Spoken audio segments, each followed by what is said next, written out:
नमस्कार बागवान भाइयों, आप सबका बहुत बहुत स्वागत है मेरे इस चैनल पर।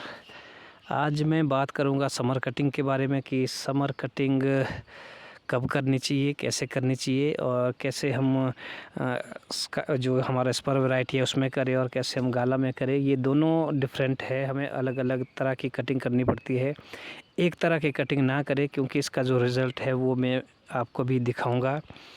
तो बात करता हूँ बागवान भाइयों की समर कटिंग कब करनी चाहिए। अगर आपके पौधे छोटे हैं और आपके ग्रोथ उस वाटर शूट ज़्यादा बढ़ गए तो आप कभी भी कर सकते हैं, मई जून से लेकर अगस्त सितंबर तक।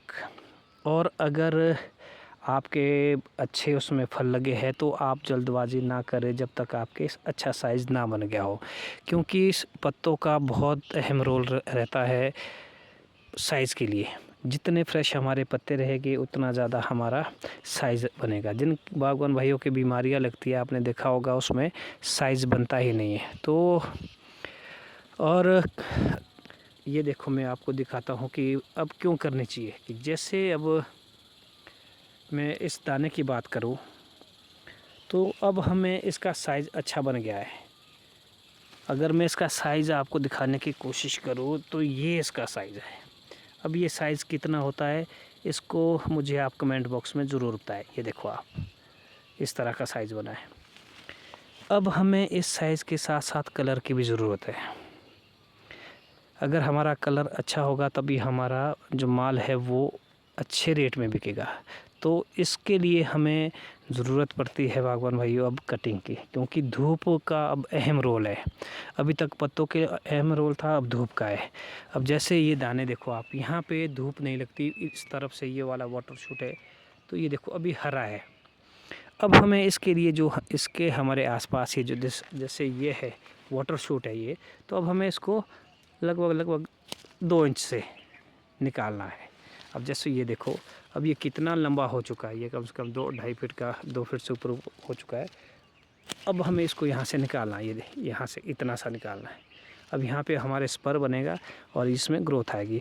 इसका एक प्लस पॉइंट ये रहेगा कि जब आप वाटर शूट निकालते हैं तो वो जो सारी इसका सेप फ्लो है वो अब इसमें सेंट्रल लीडर में जाएगा और इसकी ग्रोथ ऊपर को चढ़ेगी। नहीं तो होता क्या कि जो ये हमारे वाटर शूट्स है, जैसे ये भी है यहाँ पे देखो, तो ये खा लेते हैं सारा।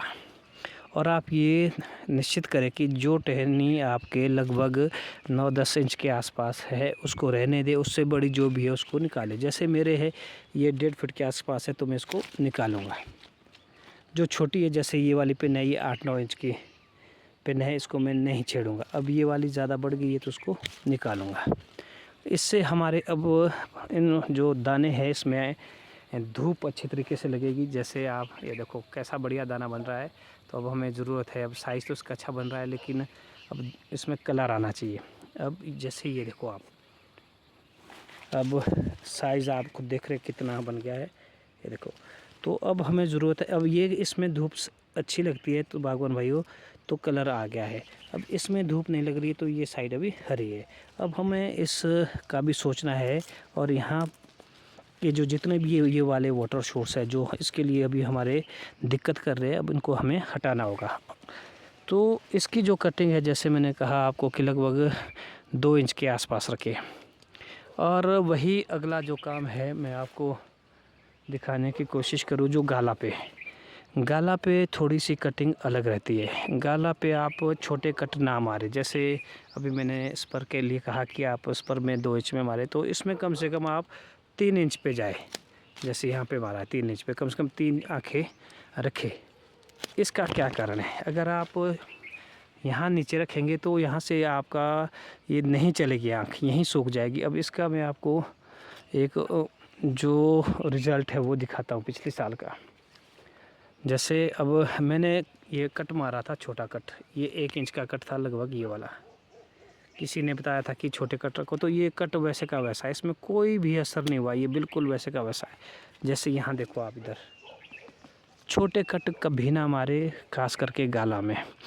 और साथ में कहूँगा कि जब आप समर प्रूनिंग कर रहे तो विशेष ध्यान रखें आप न्यूट्रिशन का, क्योंकि इस वक्त पौधा स्ट्रेस की तरफ जाता है। क्योंकि इतने घाव पड़ते हैं इस पौधे में तो आप खुद समझ सकते हैं कि इसका भी अब हमें इसके लिए न्यूट्रिशन ज़रूरी है, तो न्यूट्रिशन आप ज़रूर ध्यान रखिए। अगर आपको आप नए हैं तो मेरे इस चैनल को ज़रूर सब्सक्राइब करें। उसमें मैंने बताया हुआ कौन कौन सा न्यूट्रिशन कब कब देना है।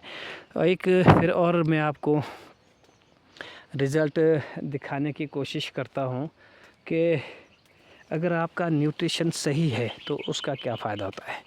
ये जो ब्रांच है यहाँ पे मैंने यहाँ पे कट मारा था अभी सर्दी में इस पॉइंट पे। अब यहाँ से ये जो ग्रोथ गई है लगभग ये 2.5 फीट ग्रोथ हो चुकी है। अब अगर हमारा न्यूट्रिशन सही है तो इसी साल इसमें बीम फट गया। जैसे इस पर है 1 2 3 4 5 6 7 8 9 पर ये इसी साल बन चुके हैं। बाकी पिछले साल का पूरा भर गया है पीछे से, और इस साल ये देखो। तो ये रहता है बागवान भाइयों, अगर हमारा न्यूट्रिशन सही है, कब क्या डालना है, कैसे डालना है, इसका हमें ध्यान रखना पड़ेगा। आप भी रखेंगे तो आपको भी ये फ़ायदा मिलेगा। ये देखो, तो इस तरह का है, ज़्यादा आप ना सोचें। बाकी हमारा ये देखो आप इस तरह का साइज़ बन चुका है। ये सब ऑर्गेनिक है, इसमें कोई भी फंगीसाइड यूज़ नहीं हुआ बाज़ार का, ना ही कोई इंसेक्टिसाइड हुआ, ना ही कोई बाज़ार का टॉनिक यूज़ हुआ। अपने घर में जो बनाता रहता हूँ वो उसमें डालता रहता हूँ। तो अगर आपको भी कोई और जानकारी चाहिए तो ज़रूर फॉलो करें मेरे इस चैनल को, ताकि आपको भी अगर ऑर्गेनिक संबंधी आपको कुछ जानकारी चाहिए होगी तो कोशिश करूँगा कि आपको जानकारी दे सकूँ। तो मिलते हैं किसी और वीडियो में, तब तक सभी बागवान भाइयों को मेरा प्यार भरा नमस्कार।